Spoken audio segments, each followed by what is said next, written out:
ग्रंथराज श्रीमद् भगवद गीता की जय, श्रीला प्रभुपाद की जय, निताई गौर प्रेमानंदे हरि हरि बोल। Chapter 1, Observing the Armies, Text 43. उत्सन्नाकुला धर्माणां मनुष्याणां जनार्दना नरके नियतं वासो भवतति अनुशुश्रुमा. O Krishna, maintainer of the people, I have heard by disciplic succession that those whose family traditions are destroyed dwell always in hell. তো এটা অর্জুন বলছে কৃষ্ণকে, এটা হচ্ছে ট্রান্সলেশন বাই শ্রীলা প্রভুপাদ. শ্রীলা প্রভুপাদ কি জয়. So, purport by Srila Prabhupada, Arjuna bases his argument not on his own personal experience but on what he has heard from the authorities. That is the way of receiving real knowledge. One cannot reach the real point of factual knowledge without being held by the right person who is already established in that knowledge. There is a system in the Varnashrama institution by which before death one has to undergo the process of atonement for his sinful activities. One who is always engaged in sinful activities must utilize the process of atonement called prayashchitta. Without doing so, one surely will be transferred to hellish planets to undergo miserable lives as the result of sinful activities. তো এখানে প্রথমেই বলছে যে কৃষ্ণা কাছে অর্জুনা ভালো মানে যেগুলো যারা নলেজেবল তাদের কাছ থেকে শুনেছে, সেই সোর্স থেকে শুনেছে যে আমরা যদি ভুলভাল কাজ করি, আমরা যদি সিনফুল অ্যাক্টিভিটিস করি, তাহলে আমরা হেলিশ প্ল্যানেটসে যাব, হেলে যাব, আর সেরকমই আমাদের লাইফ হবে, লাইক হেল. তো এখানে বলছে যে আমরা জানি নিশ্চয়ই যে আমাদের হচ্ছে তোমরা নিশ্চয়ই শুনেছো এটা, যে আমাদের যখন মৃত্যুর সময় তখন আমাদের পুরো লাইফটা একটা সিনেমার মতন আমাদের চোখের সামনে দিয়ে যায়, যেখানে আমরা দেখতে পারি আমরা কি কি করেছি আমাদের সারা জীবনে. আমরা যদি ভালো করি কাজ তো আমরা ভালো কাজ দেখতে পারবো, আমরা যা যা পাপ করেছি সেসব দেখতে পারবো. আর পাপটা দেখার পর আমরা যদি সেটাকে ক্ষমা চেয়ে নিই, কৃষ্ণা আমাকে ক্ষমা করে দাও, ঠাকুর আমাকে ক্ষমা করে দাও, তার জন্য তোমার কনসিয়াসনেসটা থাকতে হবে, কৃষ্ণা কনসিয়াসনেস. মানে only if you practice Krishna consciousness throughout your life, then only that consciousness will be there during your death. তো সেটা হচ্ছে করার জন্য তো প্র্যাকটিস করতেই হবে. কারণ কি জানো তোমরা, আজকে আমি মরে যাচ্ছি, এখন আমি কৃষ্ণার কথা মনে করি, সেটা কি পারবে তুমি? সেটা এত ডিফিকাল্ট. মৃত্যুর সময় মৃত্যুর যন্ত্রণা আমরা বলতেই বলি, মৃত্যু যন্ত্রণা যারা এক্সপিরিয়েন্স করছে, যারা যখন এক্সপিরিয়েন্স করছে তারা তখনই বুঝতে পারছে. আমরা এক না একদিন ডেফিনেটলি এক্সপিরিয়েন্স করবো, তাই না? তো তখন যদি আমরা ক্ষমা চেয়ে নিই, সেই কনসিয়াসনেসটা আমাদের মধ্যে থাকে যে কৃষ্ণা আমাকে ক্ষমা করে দাও, আমরা যদি প্র্যাকটিসটা করি কৃষ্ণা কনসিয়াসনেসের, তাহলে সেই কনসিয়াসনেসটা আমাদের মধ্যে থাকবে. আমরা ক্ষমা চাইলে তাহলে উইল বি সেভড আ লট, অনেকটা সেভ করে মানে করতে পারবো নিজেদেরকে. আদারওয়াইজ আমাদের জন্ম হবে আবার একটা হেলিশ প্ল্যানেটে, যেখানে আর কিছু বললাম না. হেলিশ প্ল্যানেট মানে বুঝতে পারছো যে প্রায়শ্চিত্ত তো তোমাকে করতেই হবে যা ভুল করেছো তার জন্য. তো ছোটোখাটো ভুলেরও ক্ষমা হয় না, আর আমরা তো অনেক অনেক বড় ভুল করতে থাকি, আর ভুলগুলো সত্যিই রেস্ট্রিক্টেড হয়ে যায় যখন আমরা কোনো স্পিরিচুয়াল অ্যাক্টিভিটিসে নিজেদেরকে এনগেজ করি. মানে ভালো অ্যাসোসিয়েশন হওয়া উচিত. তো এই হচ্ছে আজকের ভগবদ্গীতার একটা ছোট্ট শ্লোকা পড়ে তোমাদের শোনালাম. জানিও কিরকম লাগলো, আর ভালো লাগলে please like, share, comment, subscribe করো আমার চ্যানেল. তো Hare Krishna, welcome back to my channel. আশা করি সবাই খুব ভালো আছো, আমিও খুব ভালো আছি. আজকে হচ্ছে Friday afternoon, yes, post 12 o'clock, মানে 12:40 এখন. অ্যাকচুয়ালি বন্ধুরা, ভগবদ্গীতা শ্রীমদ্ ভাগবতম এর প্রতিটা শ্লোকেই কিছু না কিছু শেখার আছে. এই শ্লোকটা থেকে আরেকটাও জিনিস যেটা শেখার আছে, সেটা হচ্ছে যে আমরা যখন কোনো স্পিরিচুয়াল নলেজ অ্যাকোয়ার করব, তখন আমরা তার থেকেই অ্যাকোয়ার করব যে সত্যিকারের নলেজেবল, যে স্ক্রিপচার্সগুলো ঠিক পড়েছে, যে এরকম ধরনের শ্রীমদ্ ভগবদ্গীতা, শ্রীমদ্ ভাগবতম এই ধরনের স্ক্রিপচার্স, চৈতন্য চরিতামৃত, আমাদের বেদাস, উপনিষদ, যেগুলো সত্যিকারের আচার্যরা, আমাদের গুরুজরা, স্পিরিচুয়াল মাস্টার্সরা লিখে গেছে যেসব, সেসবই পড়েছে যারা, তাদের কাছ থেকেই আমরা নলেজটা নেব। আর শুধু নলেজটা নেবেও না, তাদের কাছ থেকে যারা মানে শুধু তারা নয়, যারা হচ্ছে প্রপার ইন্টারপ্রেট করতে পারে একটা জিনিস পড়ে, সেটাকে interpretation, right interpretation is also necessary. নিজের মতো নিজে ওটাকে বানিয়ে বলে দিলাম সেরকম হয় না। তো তাদের কাছ থেকে আমাদের জ্ঞান নেওয়া উচিত, যারা সত্যি এগুলো জানছে, পড়ছে, পড়েছে, এটা নিয়ে চর্চা করে। তো এটাই হচ্ছে আরেকটা শিক্ষা আমাদেরকে। যার তার কথা হাঁ করে শুনলাম, আবার সেটাকে অ্যাপ্লাই করলাম, অনেকেই আছে নিজেদের সুবিধা মতন কথা বলে, সেটা আমাদের করা উচিত না। তো বন্ধুরা, এখানে চলছে কিছু প্রিপারেশনস। এই হচ্ছে মুগ ডাল, উড়দ ডাল মানে বিউলির ডাল, আর ইডলি রাইস। তো এই তিনটেই আমি ভিজিয়ে রেখেছিলাম, এখন নিয়েছি ভালো করে পিষে। জলটা একটু কমই দিয়েছি, কারণ কালকে আমি ইডলি বানানোর ইচ্ছা আছে। মুগ ডালও দিয়েছি ফর সাম টেস্ট। এটা এখানে ঢেলে দিই। আর এইটা হচ্ছে আইডির ইডলি দোসা ব্যাটার, এটাও আমি কিনেছি। তো এখন বলবে যে এটাই যখন রয়েছে তাহলে ওটা করছো কেন? ওই মুগ ডালটা মেশালাম। আর আমি এরকমই পিকুলার কাজকর্ম করতে থাকি বন্ধুরা। তো এটাও এর সাথে মিশিয়ে দেবো। তো একটা এটা দিয়ে বলেছিলাম আমি উত্তাপা বানাবো এখন। এখন না, আগে আমি হচ্ছে এঁচোড়ের তরকারি বানাবো। এঁচোড়ের তরকারির সাথে uttapa, peculiar combination, but yes, this is ইট।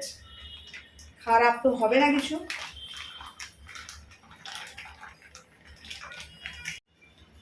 এবার হচ্ছে দেব এতে নুন। অবশ্যই নুন দিতে হবে পরিমাণ মতন। আর কিছু দেব না, ডাল চালের টেস্টেই যা টেস্ট হবে হওয়ার হবে। আর ভালো করে মিক্স করে আপাতত রেখে দেব সাইডে। হয়ে গেছে মিক্স। তো এবার একটা ঢাকা চাপা দিয়ে রেখে দিচ্ছি এক সাইডে। এবার বানাবো হচ্ছে আমি এঁচোড়ের তরকারি। তো এখানে আমি আগেই সকালবেলাতেই নুন হলুদ দিয়ে এঁচোড়টাকে সেদ্ধ করে রেখে দিয়েছি। সুসেদ্ধ হয়ে গেছে এঁচোড় বন্ধুরা, এ দেখো টিপলেই ভেঙে যাচ্ছে। তো হয়ে গেছে সেদ্ধ এটা। এবার বানিয়ে নিই এটা এঁচোড়ের তরকারিটা আলু দিয়ে। আলুও কাটা হয়ে গেছে, খোসা শুদ্ধ আলু কেটেছি, ভিজিয়ে রেখে দিয়েছিলাম সকালেই।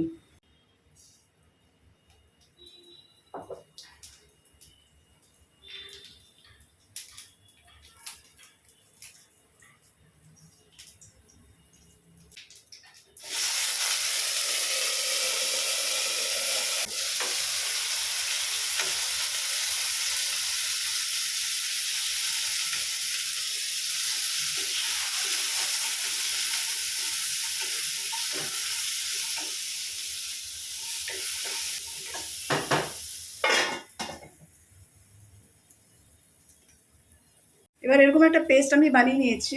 এখানে আছে টমেটো, আদা, গরম মশলা মানে দারচিনি, এলাচ আর লবঙ্গ। তো এইটা আমি একটা পেস্ট বানিয়ে এর মধ্যে অ্যাড করে দিয়েছি কিছু ড্রাই স্পাইসেস, যেমনি লঙ্কার গুঁড়ো, ধনের গুঁড়ো, জিরের গুঁড়ো। এবার এটাকে ভালো করে মিক্স করে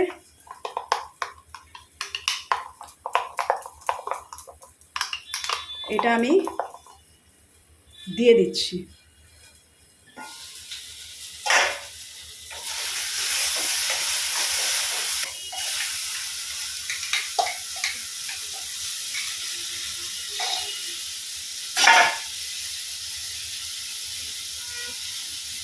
আর অ্যাড করে দিচ্ছি কিছুটা জল এর মধ্যে, যাতে মশলাগুলো পুড়ে না যায়।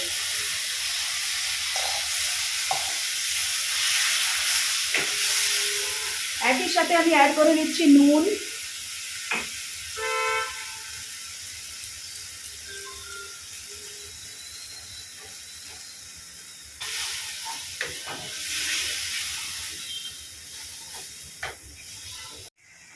ক্লোজ আপ লুক তোমাদের জন্য এঁচোড়ের তরকারির।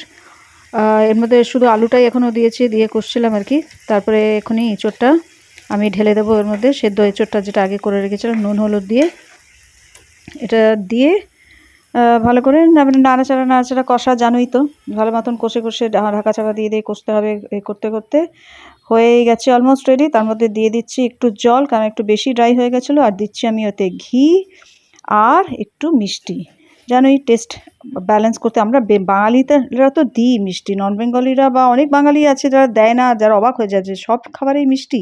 আমাদের একটু লাগে বাবা টেস্ট ব্যালেন্স করতে, মিষ্টির জন্য না, টেস্টটাকে ব্যালেন্স করতে, নুন মিষ্টির টেস্টটাকে ব্যালেন্স করতে। তো হয়ে গেল এঁচোড়ের তরকারি রেডি। এবার এটা সার্ভ করবো আমি ধোসা দিয়ে। ধোসা বানিয়ে নেবো আস্তে আস্তে টুকটুক করে। তো এইভাবেই হচ্ছে আজকের ডিনারটা হচ্ছে আমাদের। আর ধোসা কী করে বানাই সেটা নিশ্চয়ই তোমাদের দেখিয়ে দেবো না, তোমরা জানো। আর আমিও দেখিয়েছি আগে আমার চ্যানেলে। তো একেবারে বানিয়ে আমি যখন ভগবানকে সার্ভ করব সেই প্লেটটা তোমাদের সাথে আমি ডেফিনেটলি শেয়ার করব, ঠাকুরের প্লেট। তো চলো একটু ওয়েট করে ধোসাটা বানাই। মানে এত বৃষ্টি হচ্ছে, কিন্তু রান্নাঘরে ঢুকলেই প্রচণ্ড গরম। তো মানে দেখতেই পাচ্ছ ঘেমে যাচ্ছি প্রচণ্ড। ফ্যানের তলায় একটু বসি শান্তিতে, তারপরে ধোসাটা বানাবো।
এই হচ্ছে আজকের ফলন।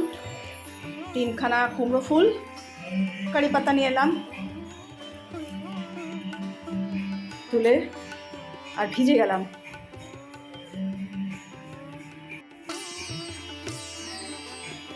কোকোনাটের ইডলির জন্য পিনাট আর কোকোনাটের একটা চাটনি আমি বানিয়ে নিয়েছি। আর এখানে তৈরি হচ্ছে ব্রেকফাস্টের ইডলি। দারুণ হয়েছিল খেতে, তোমাদের সঙ্গে একদিনকে শেয়ার করব এই চাটনির রেসিপি আমি স্পেশালি।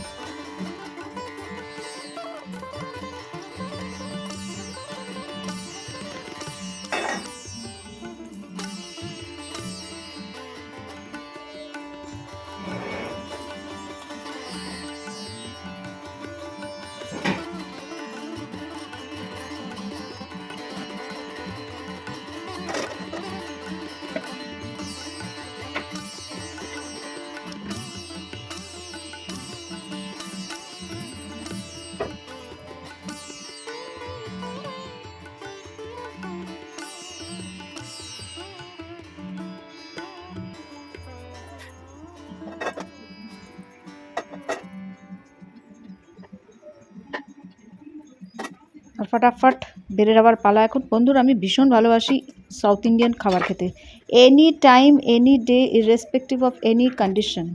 আমি প্রচণ্ড ভালোবাসি, আর হেলদিও, কোনো শরীর খারাপ করে না। তো এই হয়ে গেছে রেডি, দেখো কি সুন্দর লাগছে দেখতে, একদম white white idli, white white প্লেটসে। অসাধারণ হয়েছিল বন্ধুরা খেতে।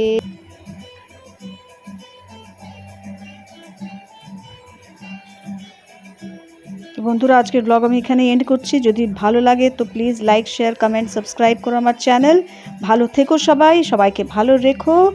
On a happy note ending this video. ভালো থেকো। হরে কৃষ্ণ।